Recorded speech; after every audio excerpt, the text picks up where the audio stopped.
Welcome to A Space to Speak Your Mind, a radio programme and a podcast about mental health and well-being. Made by people with lived experience. in association with Cornwall Mind. We do occasionally cover subjects that some listeners may find distressing. For more information, help and support, please visit cornwallmind.org. A Space to Speak Your Mind with Cornwall Mind for better mental health. Welcome to A Space to Speak Your Mind on this Times Talk Day.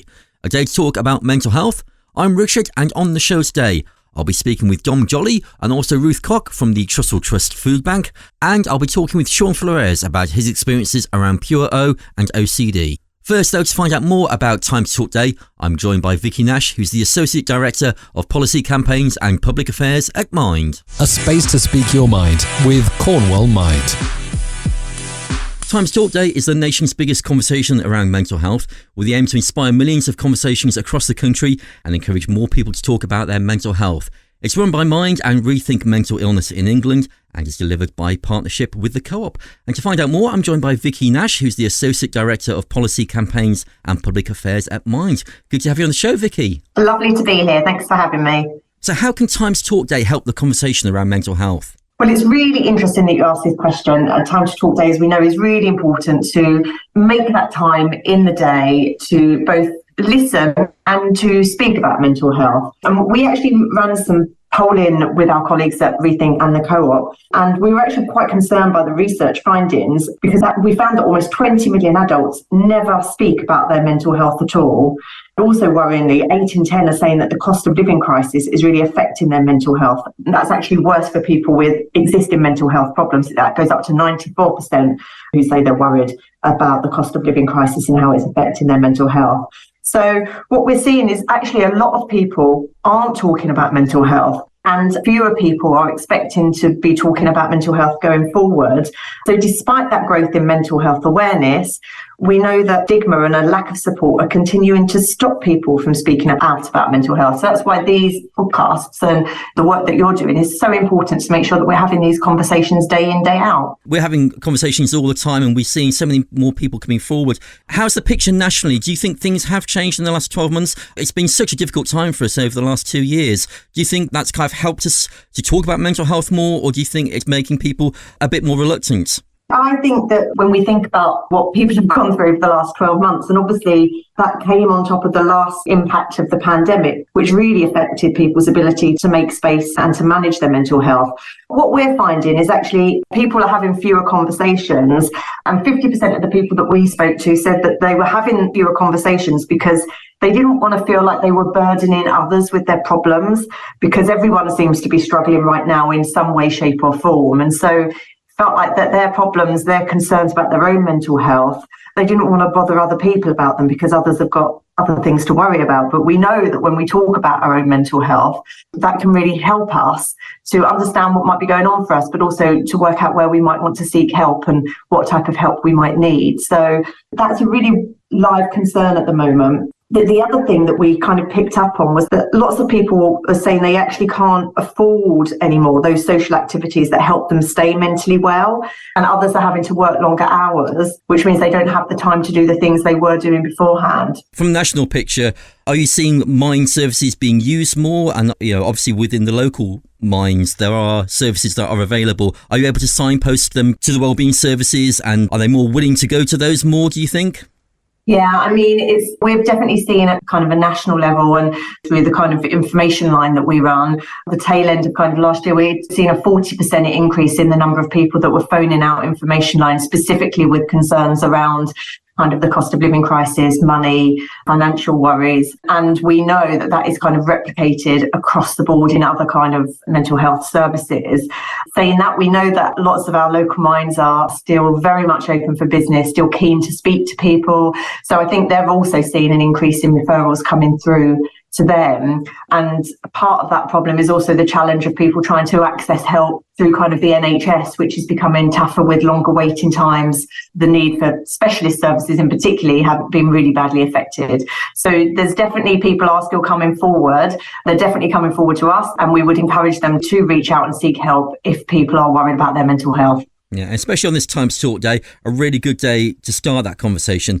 Are you finding as well that there's particular groups that you're concerned about? Are the people that aren't coming forward from particular aspects of society? Well, what's really interesting is what's happening with our young people. So we know that young people were disproportionately impacted really by the pandemic and how dealing with the consequences of the cost of living crisis and into the recession as we enter that.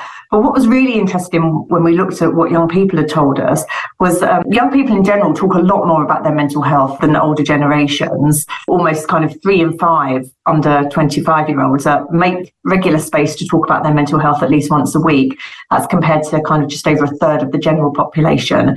But it's actually younger people and young people who are saying actually they are likely to reduce the frequency of their conversations more significantly than other age groups. For all of those reasons, they don't want to feel like they're a burden. They actually haven't got the time to have those conversations. They're worried about other areas. So we're really worried about young people because we saw the impact the pandemic's had. We've seen the increase in prevalence rates from 1 in 9 before COVID to 1 in 6 now of young people having a mental health problem, which is, is really worrying about making sure that we get the right support early on for the young people now. So what can we do as a nation to increase that accessibility to mental health support? Well, I think a little bit about kind of what to do if you're worried about your own mental health, as well as kind of how you might be worried about your loved one's mental health as well.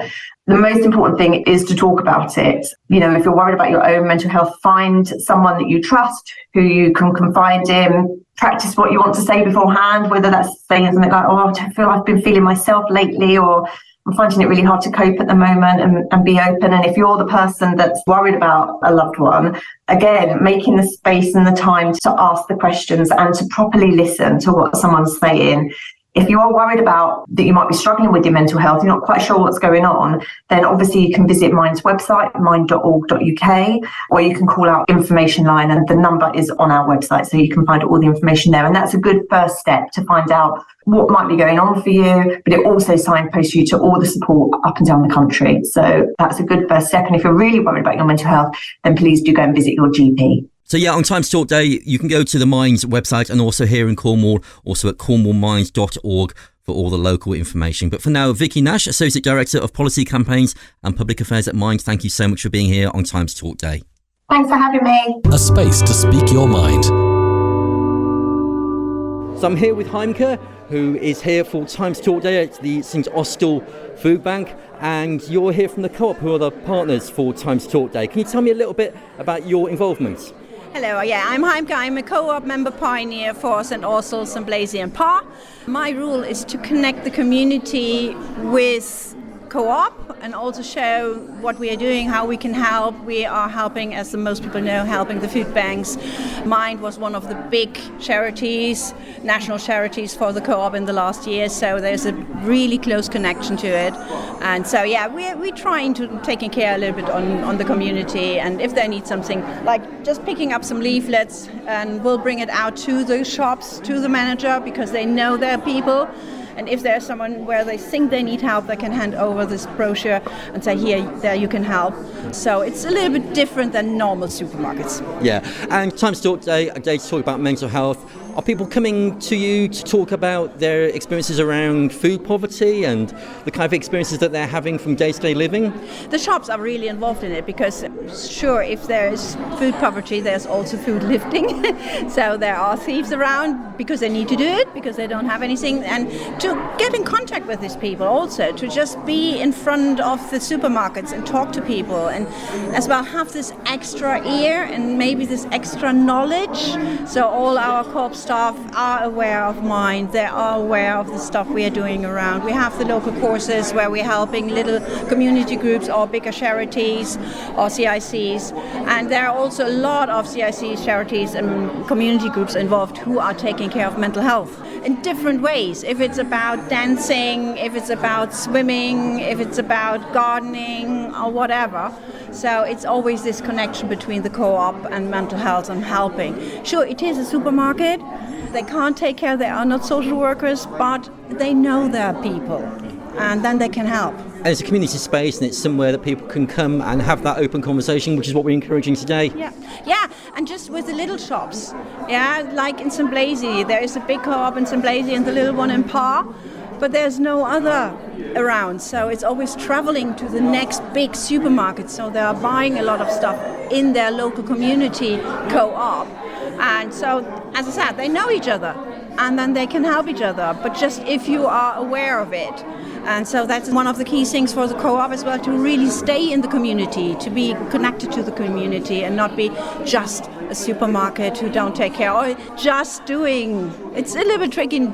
It's easier to just handing out food, or also having a little bit knowledge about why this person maybe needs some help and hand them over to someone who really can help. Well, it's an important job you're doing, and we wish you every success with today, and thank you so much for talking with us. Thank you very much for having me. A space to speak your mind with Cornwall Mind.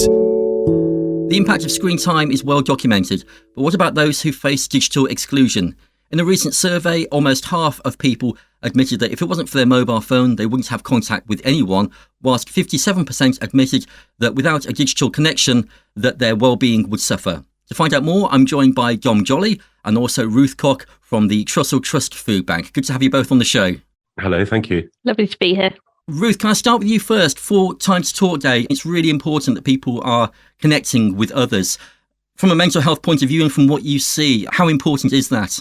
I mean, it's hugely important. At Trussell Trust Food Banks, we provide the opportunity for people to access 3 days worth of emergency food, but we also give people the opportunity to sit down, have a cup of tea, have a conversation with somebody that they might not have had that opportunity to talk about what's going on, the financial hardship that they're facing and the issues they're facing. And then if you add in that unable to connect with people via data or via the phone, that gives you that kind of isolation that is going to impact the issues that you're facing even more. And so it's really important to be able to provide people the opportunity to connect with their family and their friends.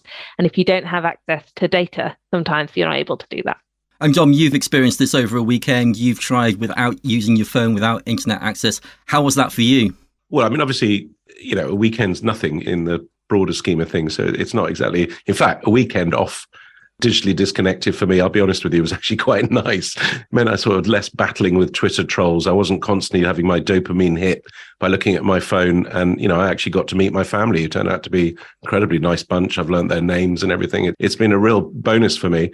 But what was really interesting was actually just realizing just how much of modern life, I think it's sort of crept up on us and we don't realize till you stop it, just how much of modern life is now controlled by being online. I mean, from ridiculous things like scanning a menu at a restaurant. I went past a busker the other day. I wasn't taking cash. He had a card machine, but you use your phone for your ID. You've got your cards in there. If you're trying to find somewhere, you use a map. And then most importantly, I think, is the social side. You keep in touch. You get your news from social media. You contact people. You don't have to have a full conversation. You're just in the mix. And I think what I really like about what the Trussell Trust and Tesco Mobile have done is they've realized, I think, that the concept of people needing data and people going offline probably doesn't sound as urgent as something like food. But I think it's so important because you need to be able to just deal with day-to-day life on so many levels. And if you're not online, it's difficult. But also just that feeling of isolation, I think, is extraordinary. I mean, I can't say I was isolated for 2 days, but even in the 2 days, you realize just how much you use that to communicate with people. And I think certainly with mental health, I've had depression and anxiety when I was younger and no one talked about it at that stage.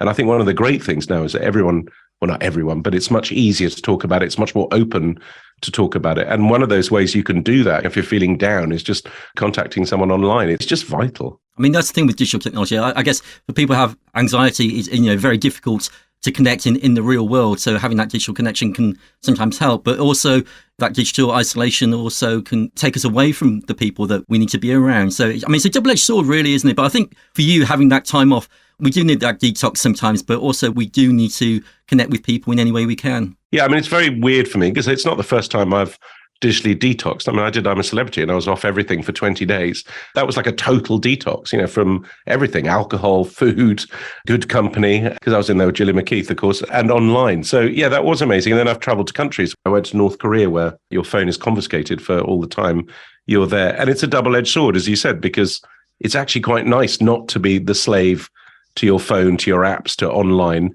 But on the other hand, it's absolutely essential, certainly for me, to do my business, my job to contact people and also just to function more and more. It's the people just assume that you can do that online, and it's really difficult for people that aren't. I'm interested there, you're saying about I'm a celebrity, because it's fascinating for us to watch because we're seeing people connect in a way that we don't sit round as we used to many years ago and have conversations. So what was that experience like for you? Just being able to connect with people that you probably haven't spoken to before or had a real proper conversation. Did it feel natural?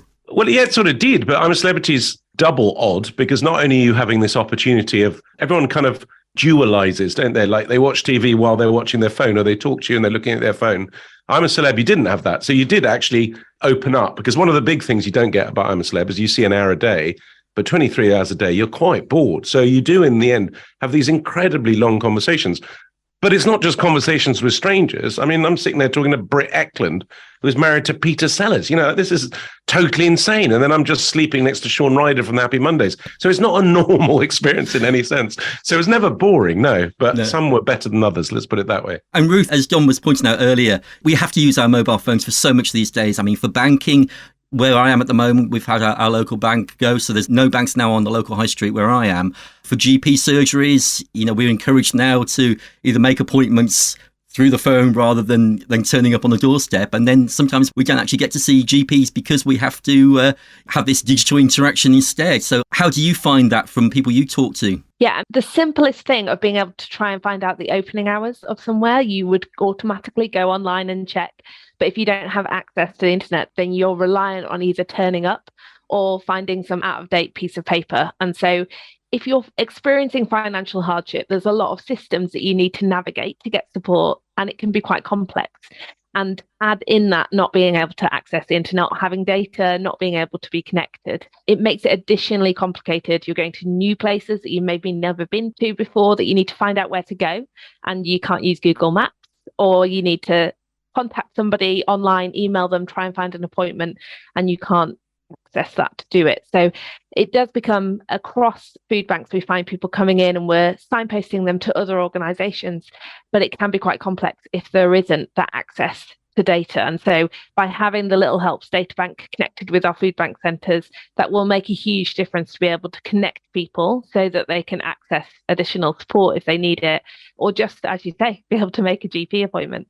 It's just really simple things that we don't always think about, that when you're already facing financial hardship or you're experiencing a situation that's a bit difficult, then this just compounds it and adds on to it. And the world is created in a way that we're expected to access most things digitally now, and that can make it even more difficult.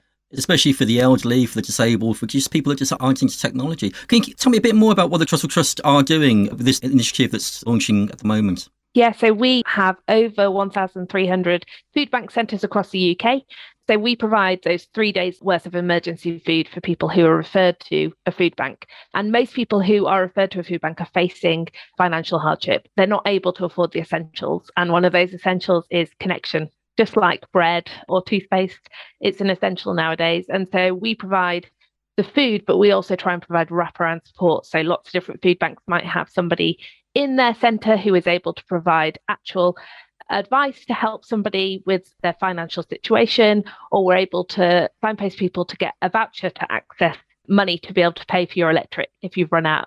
And so this is another thing that we can offer in a food bank centre to help people to connect. And that is a huge piece in the puzzle, because it enables you to connect with all the other opportunities that are available to you, which you might not have been able to do before because you don't have the money or the funds to be able to access data or your phone. And Dom, we are acknowledging Time to Talk Day, a day to talk about mental health. You've graciously told us a little bit about your experiences. What would your advice be just for anyone that is finding it difficult or wants to be able to talk on this Time to Talk Day? What would you say, and what kind of things benefit you? Well, I mean, on a practical level, exercise was always the thing for me. I have dogs. So weirdly, I used to call my anxiety black dog anyways. A lot of people do. And I actually have 2 black dogs. So 3 black dogs go for a walk, basically, around Cheltenham. And so that's always incredibly helpful. But actually, when I was a kid, you couldn't talk about it. It really was. It was such a stigma. I remember when I was very young, I heard the lead singer of the band I loved, Matt Johnson, and he was talking about how he had terrible panic attacks and stuff. And I remember thinking, oh my God, that's incredible. If someone like that can be in a band doing that, then it means this thing is not, it shouldn't be that debilitating. But it's about talking to people. And of course, the internet has made that so much easier because you've suddenly got access beyond your friends or having to go and find someone. I was listening to something the other day about how you can even have therapy online where you don't even have to look at someone. You don't have to have the camera on if that's what you don't want to do. So there's so many, it's just a way. I just think communication is one of the most key things. Whatever trouble you're in, however badly you're feeling, if you share that with someone, it's such a cliche, but it does help. And if you don't have access to the internet, it's going to make your troubles even worse. And just finally, from what we've talked about today, if people want more information or they want to find out about the Trussell Trust as well, where can they go to find out? So you can go to tescomobile.com to find out more about the partnership. If you want to access a food bank, then do contact some local organisations around you. So that could be your GP, if you can get an appointment, a local school or your local advice centre. Just go in there and they should be able to refer you to a food bank if you'll find yourself in a situation where you're not able to afford the essentials. And there's loads of support and information available on the Trussell Trust website, again, if you have access to data. Ruth Koch from the Trussell Trust Food Centre, and also Dom Joly, thank you so much for joining us here. Thanks very much. A space to speak your mind with Cornwall Mind.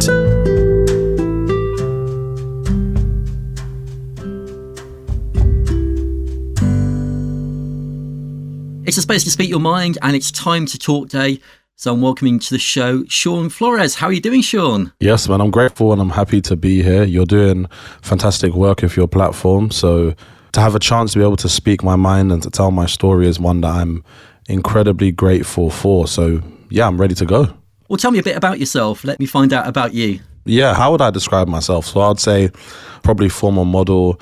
Now I'm currently a mental health advocate. I speak a lot about obsessive compulsive disorder, a very misunderstood mental illness that people usually associate to symmetry or cleaning. Outside of that, I'm also doing public speaking. I do a lot of journalism. And ideally, I'm looking to retrain and use a lot of the skills that I've previously acquired and to retrain, ideally as an OCD anxiety specialist. So ideally to become a therapist. And I'm currently on a life coach course, so trying to take the skills that I've learned again and to help guide other people on their journey. So that's a little bit about myself at the moment, but my life essentially changed last year massively after I had a really big mental health breakdown due to intrusive thoughts that I was having. I became incredibly depressed. I was very suicidal, and I tried to just get on with life, but every day felt like a burden. And what happened after that was, it was on Saturday the 4th of June, I woke up and I said, I can't do this anymore. So I went on the internet and I found a therapist and I begged her for a phone call. We had a phone call and I just cried my absolute eyes out because I said, why am I having the thoughts that I was having? I was having thoughts that, that I'm gay, a rapist, and I'm suicidal, all of these things. And for a lot of people, they're like, why would you worry about those things? It's not something to really worry about. But when you have OCD, it's a different level of anxiety that's not normal with the average person. Like, everyone can be a little bit anxious, but someone with OCD, their anxiety can feel incredibly crippling. So it was the loss of my identity rather than the things that were bothering me. It was this worry, this fear that I could become some of these things. And what happened as a result was I got the therapy that I needed, and my therapist saved my life. And it's a reason why I'm here today, able to actually speak my mind, because before that I was locked up in my mind. It felt like I was in hell internally and nobody could understand what was going on. I couldn't understand what was going on. I mean, talk a bit more about OCD from your point of view, because you've got a particular type which is pure OCD. So can you explain what the differences are for someone who might not know about the terms? Yeah, so I'll make this clear that pure O is not a scientific term. It just means purely obsessional. So it's all to do with internal. It's all to do with in your head. There's not many outward compulsions. So, for example, there's obsessions with OCD. So it's the thoughts, the rumination that goes over and over and over in your head. And somebody might perform outward compulsions, might be light switches, checking the doors are closed, checking the fridge is closed, turning light switches, could be avoiding certain places. Whereas for someone like myself, because it's all internal, you wouldn't know what's going on in my head. I've had to figure out all of my mental compulsions and what compulsions do. The idea behind a compulsion is it's a behavior. It's an action that essentially allows you to relieve the anxiety from the obsessions, but everyone knows that it happens in a loop. So you get an obsession, you might ruminate, you do a compulsion, but then it restarts. So what you've got to learn to do is to handle the anxiety, teach your brain that it's okay to be anxious, because anxiety always has a peak and it will always drop. So that's the best way to describe OCD. And OCD is, as I said, it's a very misunderstood mental illness. A lot of our perceptions and ideas of OCD come pretty much from the show that was first aired on Channel 4 in 2013, which is Obsessive Compulsive Cleaners, where it presents OCD almost as a desired trait, adjective, something to be wanted. Whereas for people that live with OCD, they would refer to themselves as suffering with OCD, where it can be incredibly hard to have certain thoughts that are against your morals, to have certain actions, and it can take up a lion's share of people's time in their day. It affects people's work. So a lot of what I do is trying to raise awareness of OCD, but to also get people to understand the severity of the nature of what it is. It's an anxiety disorder. We all, in some way, do have intrusive thoughts, even just in our mind. It's almost like inner voice, isn't it? So it is there for a lot of us, but it's just in a more, would you say, high intensity for you? Yes, a high intensity would be the best way to describe it. You're right that there's studies that have shown that everybody has intrusive thoughts. So you might have a thought where you might be, what happens if I jump off this bridge? Or what happens if I drop the baby? Whereas for somebody with OCD, that thought can keep going on a loop, like a hamster on a wheel.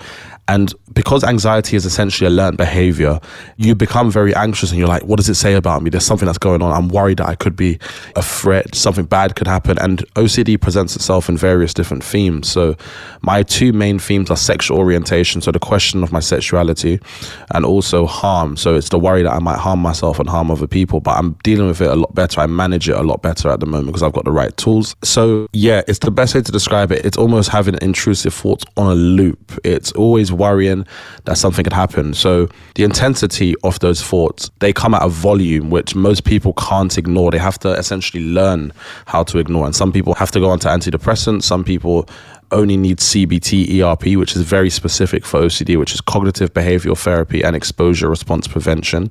But there's also a new treatment that's come out of Canada, which is called inference-based therapy. I need to read a little bit more into that, but ERP is known as the gold standard for OCD recovery. So to be in recovery means the thoughts don't stop. You just learn to realize the thoughts say nothing about you. And the thoughts are known as ego dystonic. So they're thoughts that are against your morals and against your values. Then they do not align with your character in any way, shape or form. Whereas thoughts that the average person would have, which is less intrusive, would be known as ego syntonic. So they align with your morals, they align with your values, they align with your character.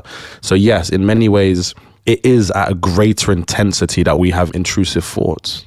And you're talking there about your sexuality. I know when it first was recognised that you were having pure OCD, it kind of tied in with that sort of time for you that you were recognising your own sexuality. Can you elaborate a bit more about that? I mean, had you had OCD all your life and it was only recognised at that point, or was it something that came at the point where you were discovering yourself? Fantastic question, Richard. I really actually appreciate that question, because when I was speaking to one of my friends recently, I realised I probably had symptoms that were emerging in my early adulthood. So when I used to work in an addiction clinic, I remember this moment. One of the clients or the users, I think service users is the term they would use now, came in. I wanted to speak about something.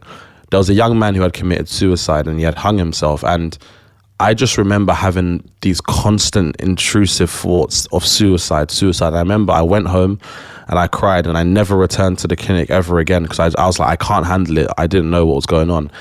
I had health anxiety after that. Then I also had a dream of a guy in boxers, and I had this obsessive idea that I was suddenly gay.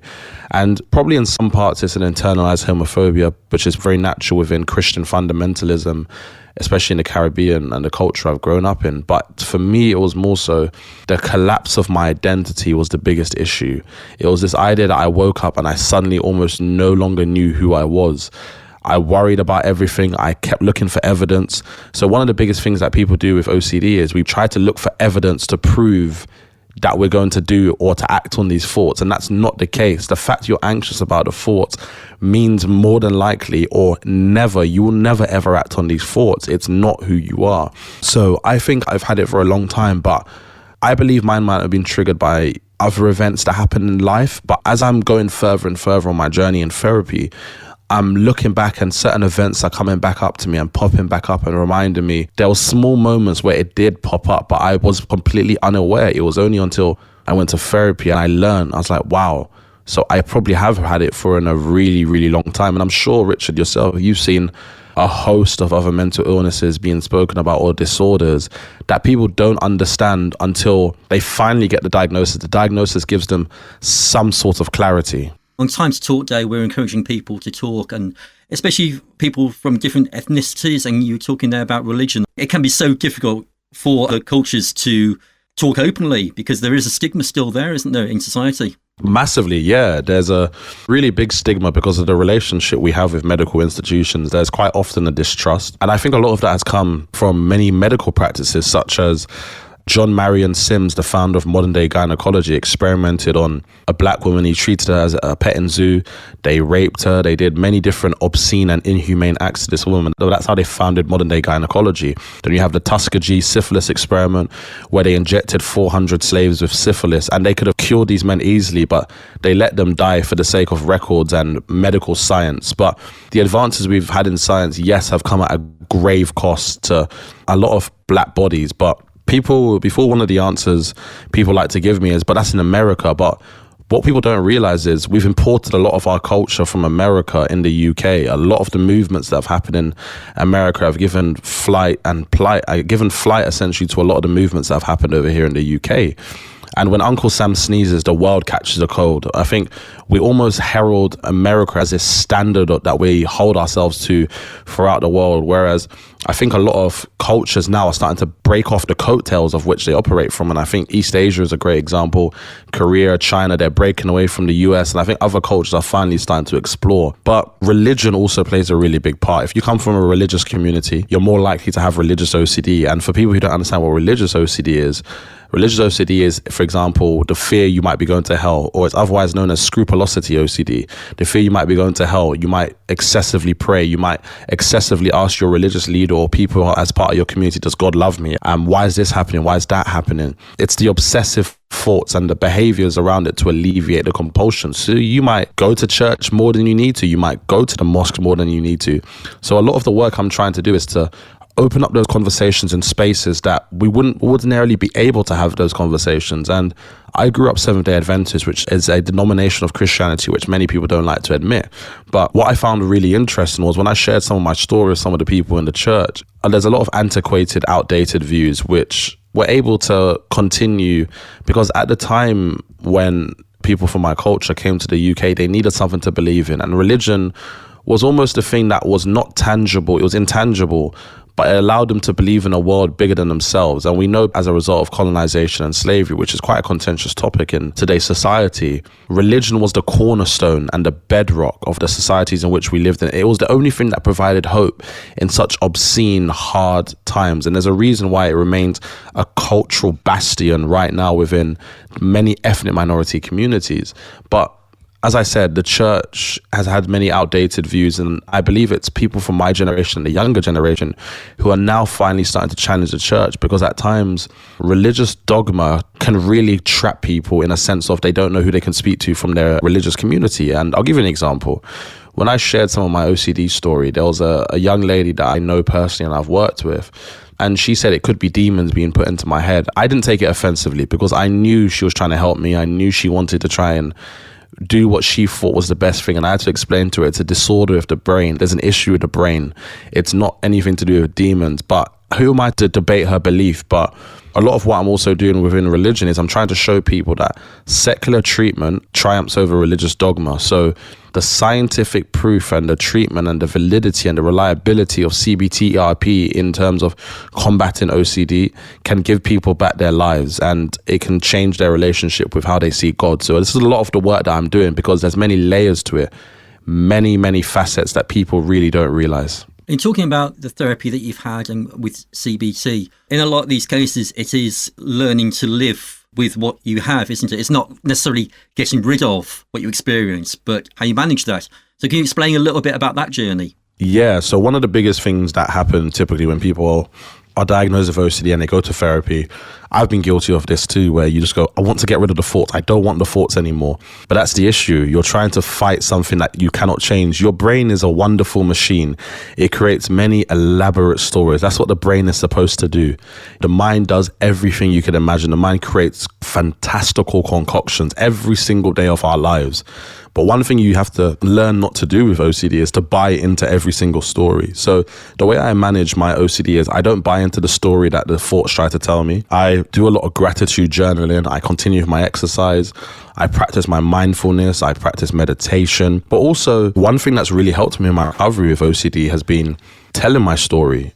And telling my story has freed me from being a prisoner of my past, because I've had hundreds of people really don't realize I've had hundreds of people reach out to me and talk to me about OCD, and they're like, thank you for telling your story. And I've said, this is the reason why I do it. I've had to be brave enough to tell the world my story, because people don't realize that a story shared is a burden halved. And when I was at my worst ebbs with OCD and I felt like I was in such dire straits, if I had met other people like me, I would have been able to have, I suppose, a footing and a place in the world. And I'll give you an example. So when I shared some of my story with people I knew directly told me they also had OCD when I shared my story. And as a result of it now, I've been able to create a nice little WhatsApp group with many of us where we just speak about, it's not even always just OCD related, but we just connect on a human level, just to know that there's more of us out there and we're not alone. And there's many famous people with OCD: Sam Smith, Leonardo DiCaprio, Donald Trump, Jessica Alba, Justin Timberlake. There's many people out there that have OCD. J. Cole, Kelly Rowland, Michael Jackson was suspected to have OCD. There's even Kanye West. Obviously, he has a host of other mental illnesses. But it's actually very common. People don't realize that up to 1 to 2% of the UK population have OCD. So it's just people don't speak about it because of the taboo nature of the thoughts and the themes that come out as a result of it. And one of the things that I'm trying to do is to eradicate that shame and that stigma and the embarrassment and the guilt that comes with it, because it's not your fault. The brain creates fantastical stories. And I say this to people because there's a host of other mental illnesses that overlap with OCD and have very similar symptoms, such as ADHD, ADD, bipolar. There's many other illnesses that intrusive thoughts can really be a part of it. BPD as well, but I think they've named it now emotional unstable personality disorder. I think they've changed the title of it. So I want people to realize that a lot of my story is not just about sharing it, but it's about getting people to understand that they're not alone and you're free to tell your story to this world. And if people judge you based on something you cannot control, then those are not the kind of people to have around you. But I do also understand at the same time, Richard, there are incredibly worrying ramifications and real life consequences that can happen. If you tell the wrong person and they report you to people who are working safeguarding. I know people that have had their kids taken away from them because there's even something called maternal OCD or perinatal OCD where mothers can develop it. My therapist developed perinatal OCD twice when she had her kids, and because she had a lived experience of OCD, she was able to get me to understand that you can live with it, you can manage it, and it's not the end of your life. So I try to manage it by telling my story, writing my story. I've appeared on many different networks and platforms and written many different articles. And I'm in that OCD activism space and advocacy space just to give hope to people again and to give a voice to those who feel voiceless. I think it's so important talking to someone who has had lived experience. I mean, you're very fortunate there to have a therapist who was able to understand, some of the things that you're going through their lived experience. So it really is connecting with people. And as you say, you're a big advocate for that. And also, Shaun, at a point where you needed to talk to someone, you reached out to the Samaritans. Can you explain a bit more about how that experience was? Yeah, so what happened exactly was I was having intrusive thoughts about cutting myself. And I remember on the night, I held a knife to my hand and I was like, why am I not having the feeling that I want to cut myself? What is this thought doing in my head? And I was so worried I was going to cut myself that I called the Samaritans. I called Samaritans 3 nights in a row because the anxiety was so bad. I was worried that I was going to take my life. And I remember one night when I had suicidal thoughts, I engaged with the thoughts and I went down a rabbit hole. I was thinking, how do I take my life? Do I jump off a bridge and put a book in my bag? Do I get a gun? Do I use a knife? Do I drown myself? I was thinking which way to go. And I remember I said to myself, if I do not sleep, I will kill myself. That was my exact words. And I fell asleep. And I woke up in the morning and I was distraught. I realized, how could I allow myself to think like that? My life is worth living. And what worried me also was sometimes we allow temporary feelings to allow us to make permanent decisions. And I wrote suicide notes. I remember I wrote to my friends that I loved all of them and I'm sorry, but I couldn't deal with everything else. And when I told my therapist said to me, delete those notes. We're not doing that again. We're not engaging with your OCD like that again. You're going to get better. And my therapist, Emma Garrick, a Scottish lady, she saved my life. If it wasn't for Emma, I would not be here where I am today. She gave me hope in darkness. And I remember I asked Emma, how can I help other people? She just said, pay it forward. I can never put into words what Emma did for me. Emma was everything that I needed at the time because I went to therapy before that. I remember when I had one of my breakdowns as a result of some of the sexual assault thoughts, I started seeing a psychodynamic therapist. And if anyone knows Psychodynamic therapy for OCD is probably one of the worst things you can ever have. It's not something you should ever do because it tries to get to the reason for the thoughts rather than realizing the thoughts are against your morals and values. They're just doing what the brain usually does anyway. So yeah, I can't say thank you enough to Samaritans for those 3 nights that they picked up the phone. I can't say thank you enough to Emma. And I can't say thank you enough to the people who message me every single day and they reinforce why I do what I do. And they give me the hope and they give me, most importantly, purpose. And one of the biggest things I've had to realize is it is through pain sometimes we find our greatest purpose. And there's a great quote by Carl Jung that says, "A tree can never reach to heaven unless it reaches down to hell to find its roots," I think is me paraphrasing it. And that's kind of where I am sitting in my journey now. It's not easy, but it's gotten easier. The volume and the intensity of the thoughts have calmed down. So there's something called neuroplasticity where you can learn new habits of your brain so you're not stuck in a death sentence with OCD.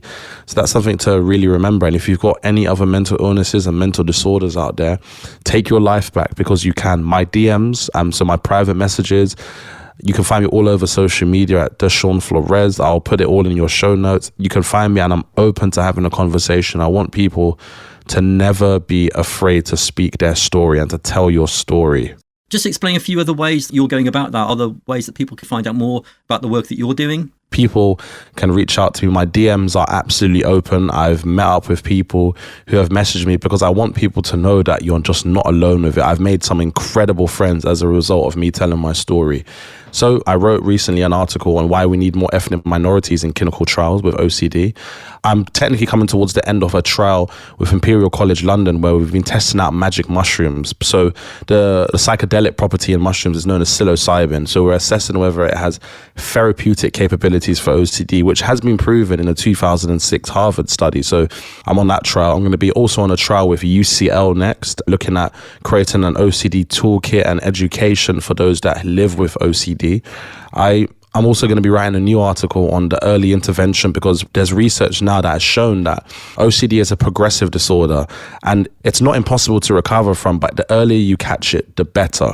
So this is something I'm going to be writing about. So a lot of what I do is try to raise awareness, raise the profile, and also ideally increase funding because depression has about £8 to £9 spent per patient, I believe it is, per year.